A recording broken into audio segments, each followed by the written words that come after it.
My father's name was Tom Lowell Ami, and he got a job with the railroad, the Santa Fe Railroad, Atchison, Topeka, and Santa Fe. The job that he got was because of an agreement between the Pueblo of Laguna and the railroad. When the railroad came through the Pueblo of Laguna lands, there was an agreement. They approved the right-of-way, but then the Pueblo of Laguna also asked if the Laguna men could have jobs. That was part of the agreement, and because there were no jobs right here in this area, there were jobs in other areas, like in California. There were some in Barstow and in Richmond, and I guess there were some in Chicago, or all along the Santa Fe Railroad right-of-way. My father and several men went out to California. They got jobs with the railroad. My father's job was a blacksmith. Back in those days, everything was 100% steel, and if there was an accident, a train accident, they would bring him parts to straighten out. And that's how he got his job. There were other jobs, but he ended up being a blacksmith. And my mother, and at that time there was just my brother and myself, two children. I spent, I guess, the first 2 years of my life here in New Mexico, here at Encinal. And then when I was probably like 2 or 3 years old, my brother and I were taken by my mother out to California to join my father. He had found a job and he found living quarters for us. So we went out there, and at that time, I was told that I did not speak any English. I spoke our native tongue, and same with my brother. And I didn't learn English until my brother went to school out in California. And from him, I learned the English language. My parents spoke English, but that wasn't the main language. It wasn't until after my brother started going to school, then I learned to speak English. The boxcars were sitting on the rail, and we had a ladder going up to the door, and it was, I guess, a shock in a way to see what kind of a home that we have over there. And then gradually we had to get used to it, living in the boxcar. How was it a shock? Like, was it like just rougher living, or just very different? How would you? It was different from the way we had lived there in the reservation.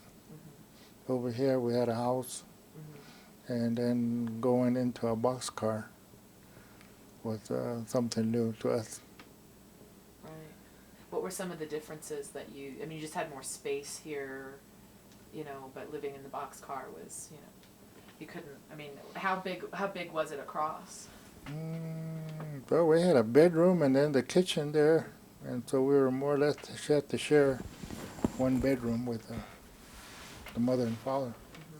Oh, the agreement was for the Santa Fe to come through the Indian reservation when they first brought the railroad across through the reservation. That was when they made that verbal agreement. And what did the Laguna get?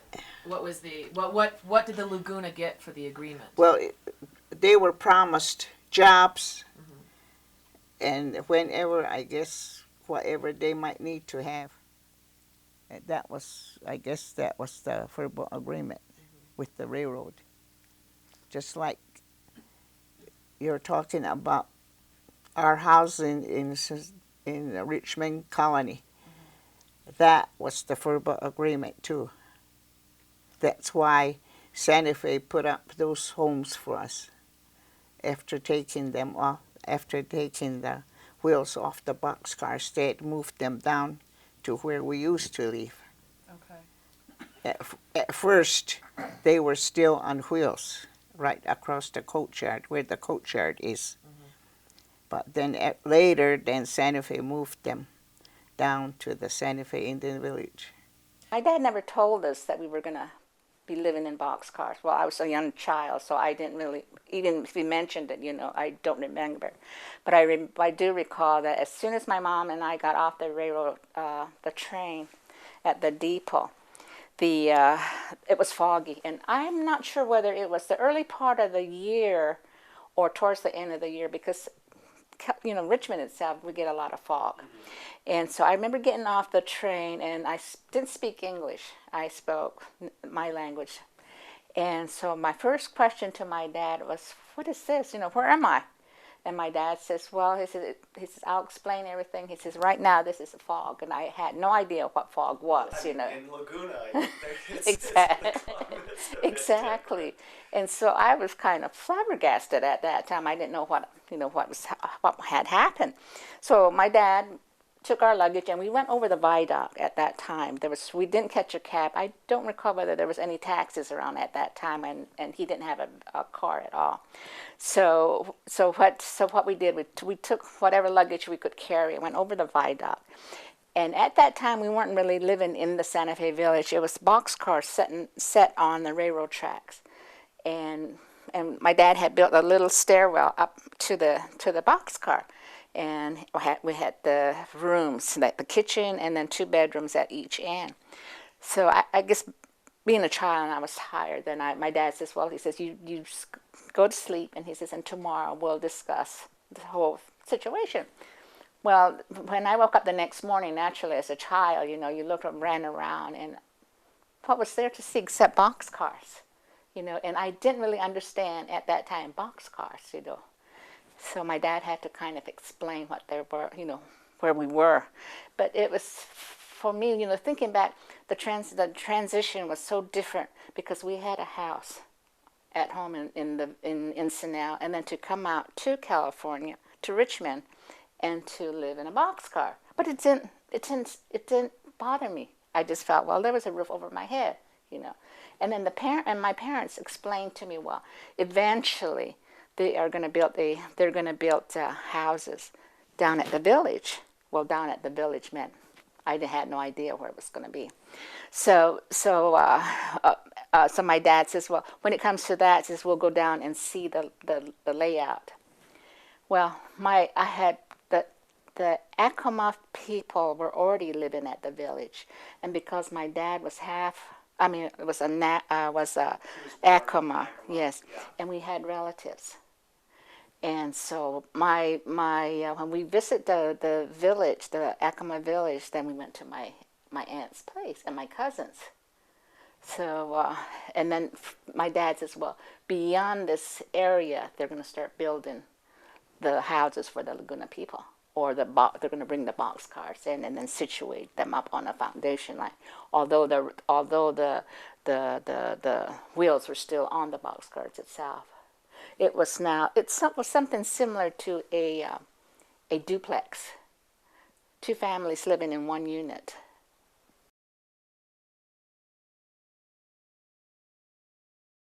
As you're growing older, you're becoming aware of your surroundings. What are some of your earliest memories of the village, in terms of? I guess you were talking about living in the boxcar, and you were saying that, to you, was it an adventure because you were young, or was it, was it a nice place to live? Was it comfortable? Yes. Did you feel? Yes, it had something that we didn't have here at Ensenada at that time. We had running water inside the homes. We had showers and a little tub where I remember my mother doing the laundry, and we had a sink with running water. We had to heat our water from the wood-burning stove. It was connected to a tank of water, and when the fire was burning in the stove, that would heat up the water in the tank. And from there, we had hot water to do dishes and laundry and take showers. What do you remember about how the village was comprised, how it was put together, where the other, did all the, from what I understand, there were two different tribes that Yes. were working there. Could you tell me a little bit about the setup of the village, and were there main buildings that you used for recreation or other things? If you could paint a picture of it for me. Well, I don't really know the direction of the how the homes were set up, but it seemed like I kind of remember it was the Acoma people were living on the south side, and the Laguna people were living on the north side, and our homes were different colors. I remember the Acoma people had red homes. Oh, really? Painted red, kind of like not really bright red, but kind of burgundy. And our homes were painted like gray, kind of like It was our homes were different colors. But we lived in the north side, on the north side, but the whole village was like connected. There was no gap in between. There were no fences, excuse me, to separate the homes. It was just all one village. I see. That's the way we were set up, and the Acoma people and the Laguna people got along very well. Our dad built an oven for us, so we didn't really lose any of our traditional food, because there was oven there. They could bake bread, and they could do a lot of things in the oven, outdoor It oven. was an outdoor oven. Yeah. What kind of foods did you? Traditional food, there was bread, and there was what they call Indian pudding, and then there was some all sort of like on different occasions, like Easter or Christmas, and special days, they would cook the meal and then, fix the meal and then cook it in the oven, Right. and then seal it, and then in the morning they'll go there and take it out, and by that time it's all well done. And it's just the meat just fall off the bones, and Yeah. it was good. I can tell that you're having a memory of how good the food was in the morning after. So What's Indian pudding? How is that? What's it made of? What's it like? it's made out of wheat and Is it sugar, Okay. and it's mixed in with something called, what was it, panocha? Panocha. And they mix it like a dough, real smooth, and then they put it in the bucket lined with corn husk, and then put it in there, and then put a lid on top, and then put it in the oven, and let it cook for overnight. Next morning, they take it out, and nice and brown, and nice and sweet, ready to eat.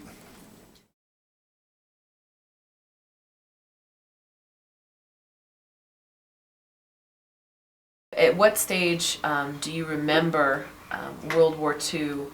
And maybe we could start by describing to me whether you remember and what you remember from Pearl Harbor and the day the Japanese bombed Pearl Harbor and how that affected you. Well, when I got up to high school, I think I was then about 15. That's when they 1941, that happened, and we were, I don't know, we were just all mixed up as kids. We were asking a lot of questions. What is going to happen? We heard on the radio. We didn't have no TV then. Then we heard on the radio that they announced that that Pearl Harbor was bombed, and it was hard to grasp, what they were talking about and what's going to happen. And a lot of us kids were just questioning our parents. What are we're going back to New Mexico, or what are we going to do? Are they going to bomb over here? Or is it, no, I don't think so. But we're in a dangerous place there, where a Standard Oil refinery was on one side of the village, and the railroad drops was on the other side, and we were right in the middle. You feel like a target? Yes, and So we'll just have to wait and see what happens. We don't know. And then there was some Japanese men, that were working at the shops, and most of them were working with my father in the paint shop. They were real good at doing those fancy paint work for the railroad. And I don't know why they picked on them. They were working there a long time, and some of the men then were getting angry at them, because they were Japanese, And my father had to go and defend some of his friends, No, well, they're not responsible for that. They're American citizens. And they don't have nothing to do with that. That's the Japan, the country there, not them. But they said that they were going to have to go to some camps around in California, all over part of California, all over California. I mean, and so they left. They had to leave the jobs. Then my father had good friends. They worked a long time together. And we knew their family and their children. We all went to school together. Okay, the town that I live in, which was Richmond, and there was a lot of military that were coming to our town there because it's so close right there, where the Treasure Island sits right there, Alameda Naval Base, and then across the way, ocean was another Air Force base called Hamilton Air Force Base. And it was during that time that they have like a R&R or leave, They would come to our town and sort of visit us, I guess. And then, of course, we had few relatives that were in the armed forces. They would come to our colony, and then also they would invite their friends to come, to introduce us to who we are and also what kind of food we eat. Right. So it was a pretty busy town then, at that time when the war was on. And then, of course, a few of us guys were shining shoes. We made a shoe box and put some shoe polish and stuff inside it, and we'd go carry it downtown and then sit in one corner and start shining shoes, and then the military people would shine their shoes, and then they'll tip us sometimes. Back to the wartime, I'd like to ask about the living arrangements at the village. Did you have the impression of how many families were living in the village versus single men? And I don't need an exact number, just in terms of, it seems like there were a fair number of other families living in the village. Approximately maybe 30, probably 30, because each unit was occupied by a family. And there was a couple of single men that were living there by themselves, But life just went on during the war. Although we were told, there were certain areas, certain times rather, that you could not leave your lights on, or you had shades over your windows, and you weren't allowed to play outside or go into town because of the war. Now, was that, you would have been fairly young when Pearl Harbor was attacked, and I'm curious if you sort of recall how that was explained to you as a small child, what your parents sort of said, because that's a difficult thing to explain to a small child. Well, I remember, sitting around. We were eating dinner, and then at that time, I think the day after, then my dad tried to explain it as simply as possible. That United States had gone into war because Japan had attacked Hawaii. And at that time, the knowledge wasn't. I don't think they really fully understand themselves. What caused this. Except there was war between Japan or that type of thing. But no, I don't recall. Okay. I don't recall that. Now, how about rationing? Do you recall anything like milk, meat, or gasoline to be hard to get as the war progressed? Or is that something that your parents just took care of? Well, I think each family were given a ration book, and you were only allowed to buy like 2 pairs of shoes a year or something. And as far as getting food, I don't recall ever having not go without any food, really. Maybe, well, again, going back, we were brought up without having any ice cream or sodas on that. We were mainly raised on vegetables, and we had abundance of fruits. And so with that the idea, you know, then the people at the village had their little gardens. So we grew our own vegetables. But as far as meat and everything, or milk, I don't think we really had a problem.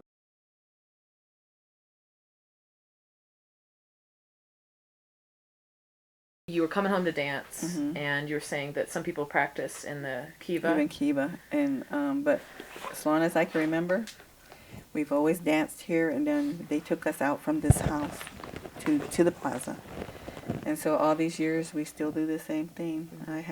I never asked my mother why, but my grandpa just kept us here and then took us from here to the plaza. But anyway, one year we came home, my dad came home, and he said, okay, we're going to dance, you know. Brought all our stuff home. And we were going to dance war dance, which usually no one really sees around here dance too much. Except like in Taos, they dance war dance because of the combination with the Comanches in them. And but anyway, we danced, and my cousins just happened to come from Masita. So they were standing there, and the girls that were also standing by them, I don't know who they were, but anyway, there was a bunch of girls standing by them, and I came running through because I was late because they had started out, and I was the last one. I don't know if I came back for something or what, but anyway, then I ran all the way back, and I ran through because there was still the little opening before they closed it, you know, when you go out to the plaza. Anyway, I ran through there, and then we danced, and then we came back, you know, back here. Then my cousin came, and then she was saying, she was laughing. She goes, yeah. She goes, them girls sure like you. I started laughing at her. I go, what? She goes, well, they kept saying, oh, look at that coot boy. I wonder where he's from. Is he from Ensenada? You know? And then my cousin turned around and she said, that's not a boy, that's a girl. And then like when I would, in California, when they used to started the powwows in the Bay Area, and then my dad, you know, we used to go dance, and my dad would sing and stuff too, and he belonged to a drum group earlier, and then later on they got their own drum group, which was called the Mockingbirds. There was only 4 men at that drum, but even before that anyway, I used to dance, and I'd sign up because they'd have contests, right? And I would sign up, I think when I got to junior high school, I started to like, okay, I'm wearing a war outfit, you know, so I'm going to sign up. So I would sign up. Nobody would say anything to me, right? Then I'd dance, and then if I won, then it's like, who's that, you know? And then they come up and ask me, who let you dance? I go, apparently, I said, you guys, I signed the book. No one said anything. See, when they looked at it, it said Ruth. Right. So, and it's a men's dance. It was their war dance, you know, competition, ruffle dance, whatever, and then because you wear a number, right, and they sign you sign your name with that number, and I guess that's probably where they, you know, finally asked, you know, like, well, who allowed you to dance? And I said, well, I signed up. You didn't say anything until I won. Yeah, you didn't say anything when I signed up. You know, well, you can't dance. I go, why not? Well, you should be dancing with the women. I go, the women don't wear war outfits. I said, so.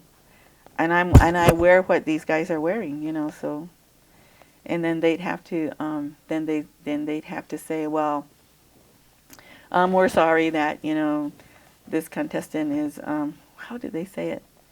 Not withdrawn. God, I can't remember how they used to say it. But anyway, then I would do it again, you know. Then after that, it was like the heck with it, you know. So I would sign up anytime they had competition. I would sign up and compete. So did they disqualify you? Yeah, they did. They disqualified me. They would disqualify me, and then I would dance again, and and I remember dancing. Well, several places where they had powwows, and if they had competition, I would sign up, and I'd win. Since we've been talking for a long time, I'd like to ask you kind of one last question about, now that you're living back here, your home in Acoma, and you're thinking about what life was like in the Richmond Village and your experiences there. What would you say? How did this experience impact your life? I mean, it really was. You were born there and you spent most of your early times there. Was it a good experience? Was it something that really, as you look back over it, allowed you many opportunities? How would you describe the experience of having grown up in a rather unique situation and what it means to you now living back home in Acoma? Well, it was a big change from after being born out there and have all your friends and live in the city and with all the lights. Coming back here, then everything seems to change. No, you don't see no more Neon signs. neon lights or no big crowd, no automobile traffic. There's a quiet back here compared to out there. And the change didn't bother me too much. And I can get along with wherever I'm, just like going overseas or being here, from after living in the city, born out there. And the change didn't bother me too much, but I actually learned the people here, who they were, and maybe about 2 or 3 weeks after I was here, my brother had about 300 head of sheep when that time when he came back, and he had 300 herd of sheep out south of here. So he had to go to work, so they sent me out there. They sent me out there to sheep camp, but I didn't know nothing about no sheep. Yeah. What do I do out here? I asked my grandfather. What? Just take care of the sheep, and don't let them wander off too far. And we have some watering places. Maybe every other day you go water them, and then they left me out there, and I just look around. It's so quiet around here. Where you don't hear no more auto horn, no more neon lights at night. Oh, it's too quiet. How can I stand it?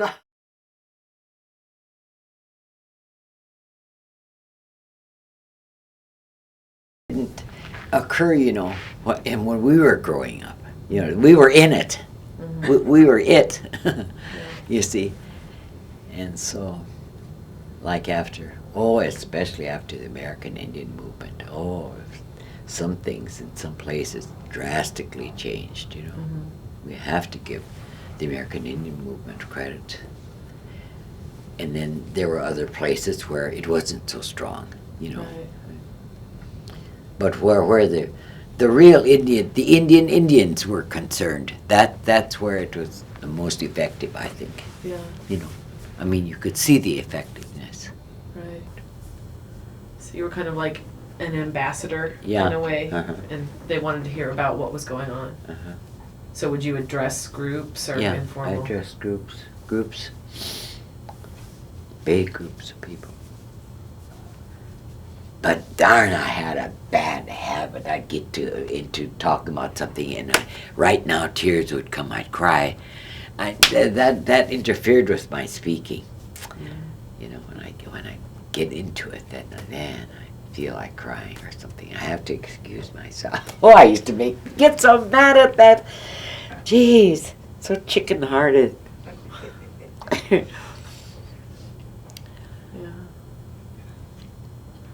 But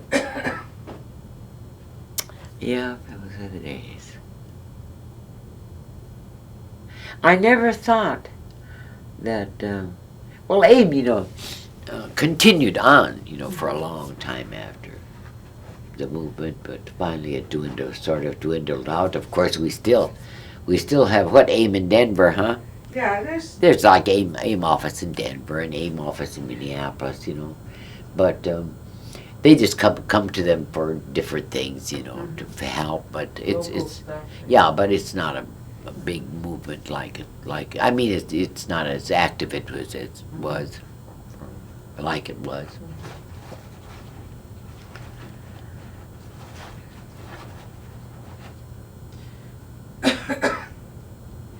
What would you say? You're. I can tell you're really thinking about it. Uh-huh. What would you say in your life's experience has been the legacy or the impact of the movement, especially those days that you're talking about where you can't even, get through a speech without, Yeah. feeling that heart pain? Well, I think there was a. Don't you think so too, Donna? That there was a change, Oh, yeah. Yeah, with the government, because Sitting in one of the changes. yeah,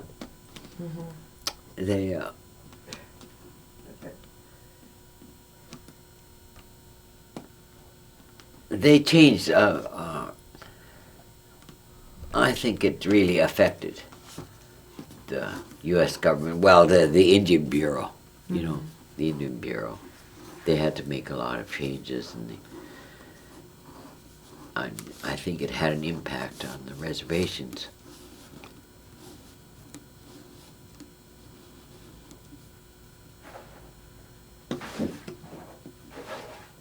How did it affect Indian people? Well, I think in their rights, their Indian rights, and like education-wise, and like for instance, this reservation, the Yankton Reservation, they were no more interested in educating Indian people. Education didn't even enter into, it was just getting money to thrive on, to survive on, and there was just no interest in educating our people, and I think it kind of that had something to do with it.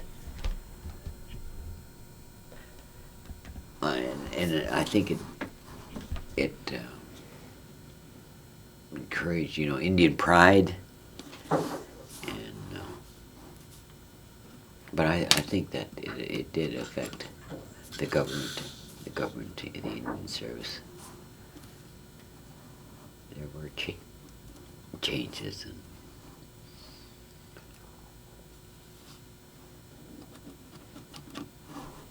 Pride and the pride and identity. yeah, Rebirth. I think it really brought our Indians out, our Indian people. I probably gave them a lot more to think about,